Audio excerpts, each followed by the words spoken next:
올해 시작하자마자 휴대폰 업계에서는 휴대폰 내 장착된 AI에 대해 대대적인 홍보를 하기도 했고, 교계에서도 디지털 목회에 대한 연구와 논의가 진행되고 있습니다.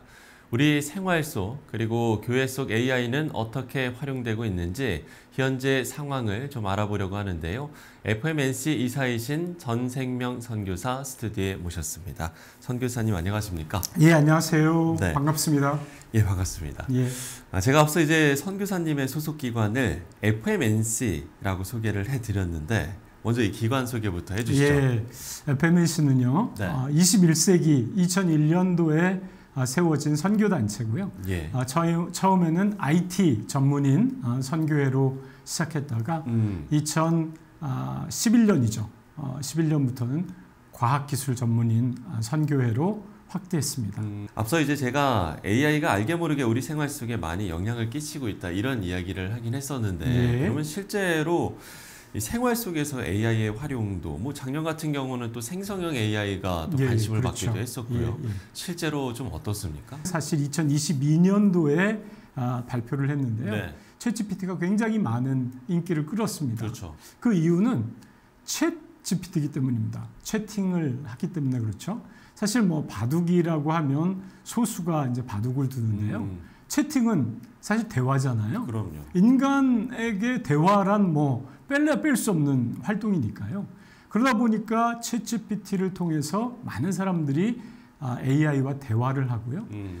그것이 이제 채팅으로 끝나는 것이 아니라 이제 멀티모달이라고 얘기하는데 그림도 그리고 음악도 만들고 뭐 영상도 만들고 이렇게 하다 보니까 사람들이 굉장히 관심을 많이 갖고 또 많이 사용하고 있습니다. 그러다 보니까 전 세계적인 빅테크 기업이라고 할 수 있는 회사들이 다 이 AI, 생성형 AI 개발에 지금 돈을 쏟아붓고 있습니다. 그러다 보니까 굉장히 빠른 속도로 이렇게 진행이 되고 있죠. 개발되고 있는 상황입니다. 선교사님은 그럼 어떤 생성형 AI를 혹시 사용을 하시는지요? 저도 이제 작년부터 쓰게 됐는데요. 처음에는 이제 채팅부터 하기 시작했어요. 이제 대화를 하다 보니까 꽤 똑똑하더라고요. 그래서 제가 그 아티클 이제 여기저기서 이제 아티클을 의뢰하는데 아티클을 제가 한번 써봤어요. 물론 이제 챗GPT와 함께 쓴 아티클 이렇게 했는데요. 아티클도 잘 쓰더라고요. 그래서 이제 제가 소논문을 또 쓰기 시작했습니다. 그래서 한 2편 정도의 소논문을 발표했고요.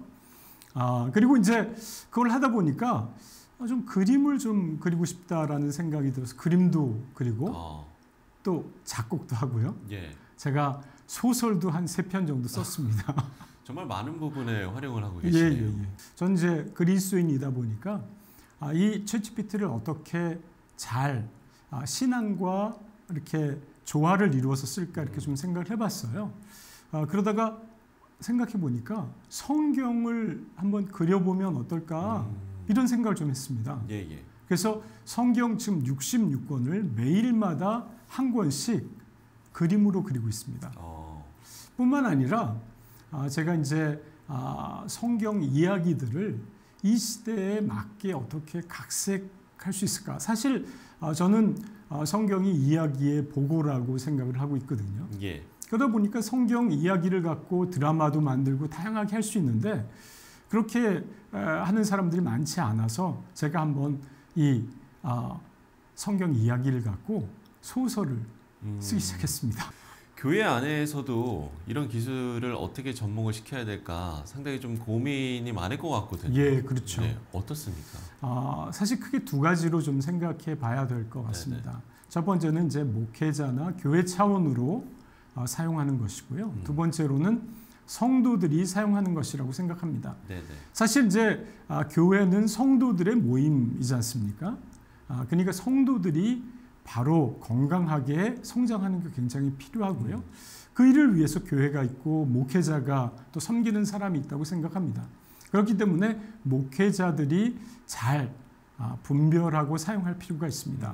제가 알기로는 이렇게 목사님들 중에서 설교를 챗GPT를 통해서 이렇게 만들고 그걸 통해서 다시 한번 성경과 비추어서 설교를 준비하시는 분들도 있고요. 그리고 이제 주례를 할 때도 주례사도 좀 써달라고 하기도 하고요. 그런데 사실 더 중요한 것은 성도들이 쓰는 거라고 저는 생각하거든요.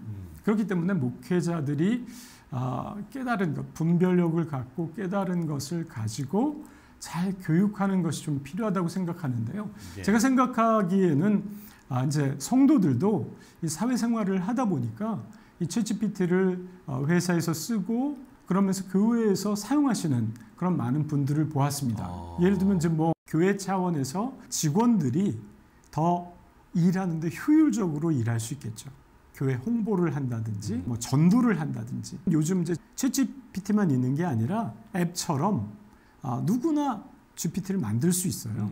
근데 교회 차원에서 복음 전하는 GPT를 만들 수 있어요. 또는 성경을 가르치는 GPT를 만들 수 있어요. 그런 이제 서비스가 가능하거든요. 그러니까 교회 차원으로 교단 차원, 교회 차원으로는 또 이제 중소형 교회 같은 경우는 하기 어려우니까 교단 차원으로는 그런 것들을 이제 만들 수 있는 거죠. GPT를 만들 수 있는 거죠. 그래서 앱처럼 우리가 이제 앱을 올리잖아요. 스마트폰에. GPT 앱을 교회 앱을 또 설교 앱을 뭐 신앙 앱을 만들 수 있는 거죠. 그런 차원으로 이용할 수 있죠. 그런 부분들도 고민해 볼 수가 있겠네요. 어쨌든 세상은 이렇게 변화하고 있는데 코로나 기간 동안 정말 많은 변화가 있지 않았습니까? 올해도 정말 좀 많은 변화들이 있겠습니까? 어떻게 좀 전망을 하세요? 사실 어떤 기술이 나올지 장기적으로 예측하기는 굉장히 어렵습니다. 그러나 이제 단기적으로 올해 한 해만 본다고 하면 AI가 지금 뭐 이제 삼성에서 이제 핸드폰에도 들어갔고요. 그리고 이제 그 전부터 자동차에 들어가서 자율주행을 한다든지, 그러니까 곳곳에 이제 모든 어떤 사물에 또는 가전기기에 AI가 들어간다고 볼 수 있습니다. 그것이 이제 또 빅테크 기업들이 투자를 굉장히 많이 하니까요. 그런 면에서 모든 면에 AI를 이제 접할 수 있는 그런 시대가 올 것이다. 올해도 치열하게 그런 제품들이 나올 것이다. 예측해 볼 수 있을 것 같습니다. 선교사님의 이야기를 들어보면요, 결국 중요한 건 분별, 우리가 분별해서 사용하는 그 부분이 가장 중요한 것 같은데요. 그러면 우리가 이런 기술력을 주체적으로 활용하고 또 미래 세대를 위해서 우리가 계속적으로 기도해야 하는 부분, 그리고 어떤 마음이 좀 필요할지를 끝으로 좀 이야기를 나눠주시면 좋을 것 같습니다. 사실 AI 같은 경우에 영이 아니거든요. 기계입니다. 그냥. 인격이 아니거든요.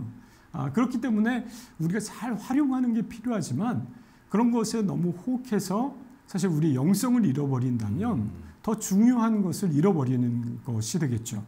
그렇기 때문에 하나님과의 관계가 앞으로는 더 중요하리라고 생각합니다. 그러니까 그리스도인으로서 더 그리스도인 되게 되는 것이 더 중요한 거죠. 그런 차원으로 우리가 이제 더 믿음 안에서 성장하는 것이 필요하고요. 뿐만 아니라 이 기술을 어떻게 볼 것인가 생각해 볼 때 하나님이 주신 선물이라고 저는 생각하거든요. 제가 이제 챗GPT나 다양한 생성형 AI를 활용해서 어떻게 보면 창조성, 하나님이 저에게 주신 창조성을 더 개발하고 있거든요. 저는 소설 쓰리라고는 생각을 못했는데요. 소설까지 쓰고요. 그림은 제가 초등학교 때 외에는 그려본 적이 없는데 그림을 그리고요. 또 그걸 성경을 그림을 그리기가 너무 재밌고 뿐만 아니라 흥분이 됩니다. 성경의 모습들을 제가 상상만 하고 있던 것이 그림으로 나오니까 얼마나 놀랍습니까? 사실 그렇게 볼 때 이 새로운 기술은 우리의 믿음과 선교를 위한 놀라운 도구가 된다는 것입니다. 믿음과 선교의 도구이기 때문에 우리가 이 AI 기술도 정말 하나님 안에서 우리가 영성을 잃지 않고 활용하는 것이 가장 중요하다, 이렇게 좀 정리를 해볼 수가 있을 것 같습니다. 우리 시청자 여러분들께서도 이런 부분에서도 또 관심을 갖고 또 우리가 다가올 미래 세대를 위해서 좀 더 기도하는 노력 필요해 보입니다. 지금까지 전생명 선교사와 이야기 나눠봤습니다. 선교사님, 오늘 말씀 고맙습니다. 감사합니다.